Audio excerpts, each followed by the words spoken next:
Hi guys, good morning. Magko-quick ride lang tayo today, Sunday.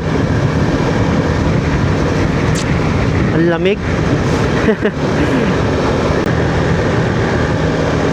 Quick ride lang. Sayang yung panahon eh.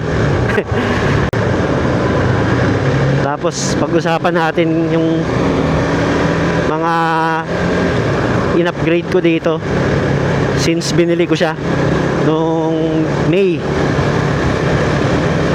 last year. Mula nung binili ko, ano yung mga dinagdag natin, in-upgrade. In-upgrade ko yung mahalaga eh, more on protection eh. Tapos sasabihin ko rin yung mga plano natin ilagay this year, this 2025. Ang bilis ng panahon. Tapos bare months na naman. Ganun lang kabilis.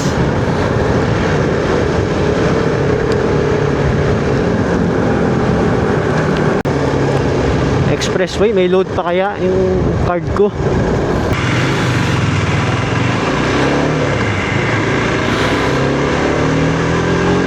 May laman pa pala, buti na lang. 285.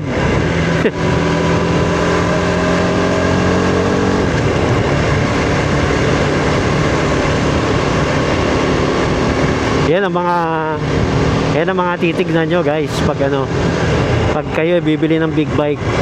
Yung gastos, mas magastos eh. Hindi lang sa maintenance, pati sa gasolina,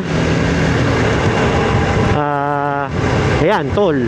Siyempre big bike ka na eh, dumadaan ka na sa toll. So consider mo na yun. Dito lang tayo sa sa Las Piñas. Exit tayo, Daang Hari. Tapos yun na, Hermosa na yun.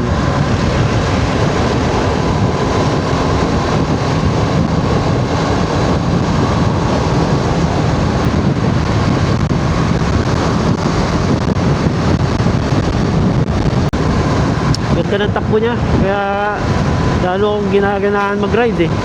Ang smooth niya.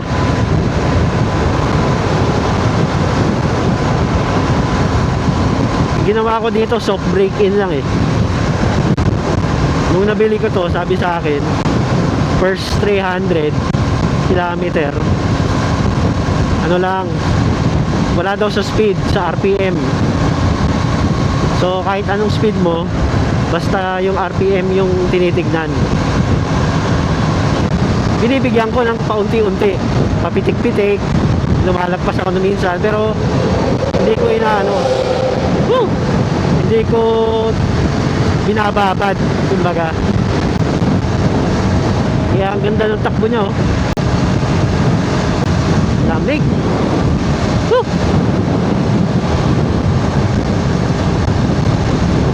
Sarap talaga ng sports bike pag long ride, oh.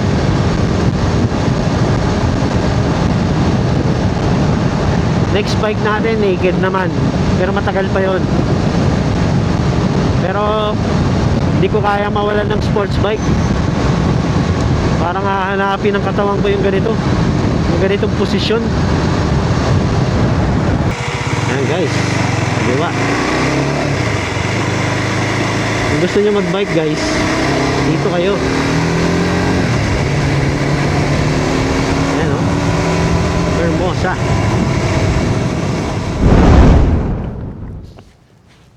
Hi guys, dito tayo sa favorite spot natin sa Hermosa, Imus. Ayan, i-RC natin. I-share ko lang yung mga tinagdag natin, tsaka yung mga future natin idadagdag. So number 1, nung bagong bili to, nung pagkabili ko sa kanya, na may dala agad akong slider. Kumbaga nauna kong binili yung slider. Ito guys, nauna kong binili to. Kumbaga wala pa yung motor, meron na ako niyan. Kasi alam ko na kung anong bibiling ko eh. So mga 1 week before nakuha ko na to. Tsaka yung ano, yung radiator cover, nakuha ko na sila. So pagkabili ko, dala ko na siya, diretso ko nang pinakabit doon sa mechanic. Kaya paglabas ko nung nilabas ko yung motor, nakakabit na to. So di ba? From day 1. Yan ang importante. Meron na agad yan, so protected na. Kasama sa mga pinakabit ko, yung dala-dala ko na, number 2, yung radiator cover. Ito. Ayan. Kita nyo. May radiator cover na si RC, itong black. Kaya lang, hindi ako kontento eh. Kasi parang, ayun o, may, parang mapapasukan pa rin ng mga bato yan eh. Pero good thing, meron siya. Di ba yung iba nga wala eh. Open lang eh. At least si KTM may nakalagay na agad. Pero binili ko yung orange, you know, yung parang bilog-bilog na may butas. Binili ko yan, tas pinakabit ko muna yun, tas tsaka ako pinakabit tong isa. So, ano, kasi kasama sa body to eh, ano. Kita nyo may parang nut siya. Nakadikit sa fairing, so kailangan mo rin siya talaga siyang ikabit. Pagkakabit ko nung radiator cover, kinabit ko na yung stock radiator cover, so dalawa siya. So ayan, ang dumi, linisin natin. So kasama yan doon sa pinakabit ko. Pangatlo, yung pinakabit ko pang isa, ito, kailangan spool. So yung binilihan ko itong spool, tsaka yung binilihan ko ng slider, iisang brand. Ito siya. Yan, GRX Motonetics. Yan. Para sa RC390 talaga to. Na 2019 model. Yan. Yung sa 2022, iba yon. Iba yung sa kanila, hindi fit. So, kailangan mo yung may model talaga. 2019, 2018, 2017, isa lang yon. So, ayan. Yun yung tatlo na pinakabit ko nung pagkabili ko pa lang. Slider, radiator cover, tsaka spool. So, yun. Tapos, nung nailabas ko na yung motor, inuwi ko lang. Siyempre, wala pang ORCR yun, di ba? Hinintay ko pa ng mga 2 to 3 weeks. Nung nakuha ko na siya, ayan, yung gulong guys. Yan ang pang-apat natin upgrade. Michelin Pilot Street Radial yan. Nung nakuha ko yung ORCR, pinapalitan ko agad ng gulong. Same size ng stock. So, syempre mas makapit na yan, brand new yung gulong. Yung stock iniwan ko na lang doon sa garage point. Total, di ko na rin naman magagamit yun eh. Kasi yung ano, guys, importante yung gulong eh. Kahit sabihin mong brand new yun, 5 taon nang nakastock sa kasan, parang may expiration din kasi yung gulong eh. 'Di ba? Sabi rin ng mechanic, palitan ko na rin. So, pinalitan ko na talaga. Yan. Naka-Michelin na tayo. Yun yung pang-apat. Una, slider. Pangalawa, radiator cover. Pangatlo, spool. Pang-apat, gulong. At ang huli, huling-huli kong last na dinagdag sa kanya, ito guys, ceramic coat. Nung napapalitan ko na ng gulong, after a week, pina-ceramic coat ko dun din sa garage point. So ayan, naka-ceramic coat siya, so hindi siya ganyang kakintab nung binili ko siya.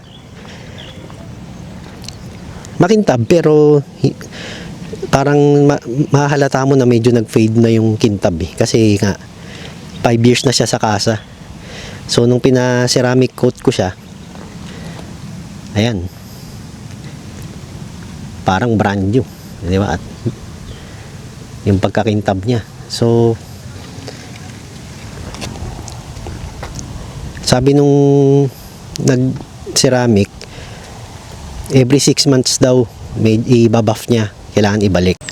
Ayun guys, yun lang yung mga nadagdag natin so far. Number 1, slider. Number 2, radiator cover. Number 3, spool. Number 4, gulong, naging Michelin. At ang huli, number 5, yung ceramic coat. Ako more on protection ako eh. Doon sa mga papogi, tsaka na yun. 'Di ba? Ayan. Bala ko siyang pa-PPF, guys. Siguro this mid-year. Pag-ipunan natin, mahal din kasi, mga 20k din yata eh. Yung pa-PPF. Yung papa-PPF lang naman natin ito eh. Yung fairing, yung tank. Ayan, yun lang naman. Ito siguro hindi na. Pinapalitan naman talaga to eh. Ayan, tsaka to, ayan, papa-PPF natin. So para protected talaga, 'di ba? Sa gas-gas. Ma-preserve yung kanyang beauty. Yung kinis, yung mga gas-gas na nga na konti eh. Siyempre sa daily use mo, di naman malalaki, parang minimal. Pero mawawala yung pag sineramic. Tapos pag pinipf, hindi na magkakaroon ng gas-gas yan. So ayan. Number 1, yun, PPF. Number 2, ito, tail tidy. Papa-tail tidy natin yan. So, kasi baliwala eh, guys. Pag umuulan, putik-putik din to. Kada gamit ko. Ibig sabihin, hindi rin effective to. Kung ganun. Kasi manipis niya, oh. Titingnan nyo. Para hindi rin naman talaga nakakaano eh.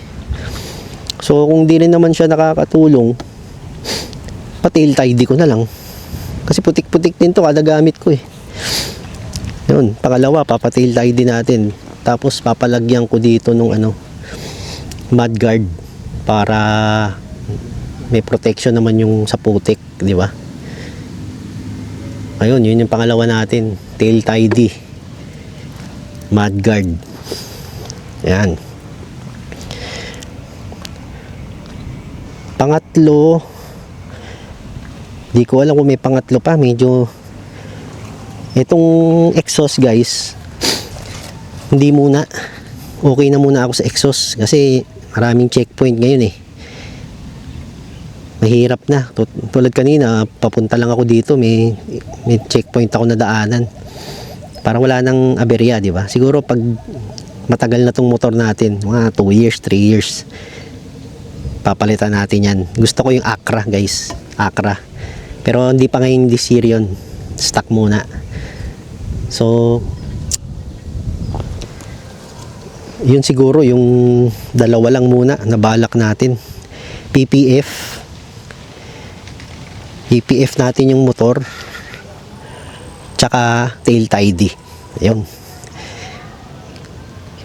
Yun ang balak natin ngayon 2025. Ayan, pogi ni RC, oh. Kasi yung PPF mga 20k na ako dun eh. Tapos yung tail tidy, mura lang naman yun, siguro mga 5k.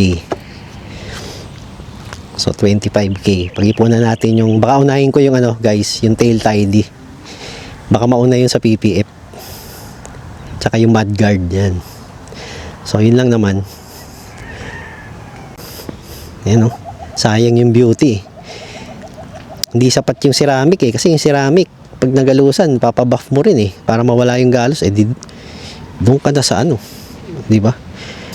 PPF para talagang protected. Kasi ganun din eh. Ceramic coat nito 6k eh. Tapos papabuff mo every year, every 6 months 2k. Di ba? PPF mo na diretso para magmatagalan, protected pa. Alam mo hindi magagasgasan. So yun lang naman, guys. Ayan, si RC 390. Yan. Ang ganda sa view. Yan, oh. O, di ba? Pang pang Instagram. Guys, follow nyo ako sa Instagram, ha. Nandun sa YouTube channel natin yung link. Ayan, di ba? Ayan, oh. Ang sarap talaga dito, oh. Sarap mag-review dito, guys, oh. Walang i-istorbo sa'yo eh. Yan oh. Oh. Thank you. Okay.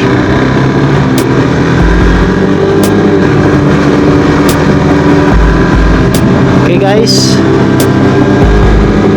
See you next vlog. Hanggang dito na lang. So, subscribe lang para madagdagan pa yung mga subscribers natin. So, good morning sa inyong lahat. So, see you next vlog.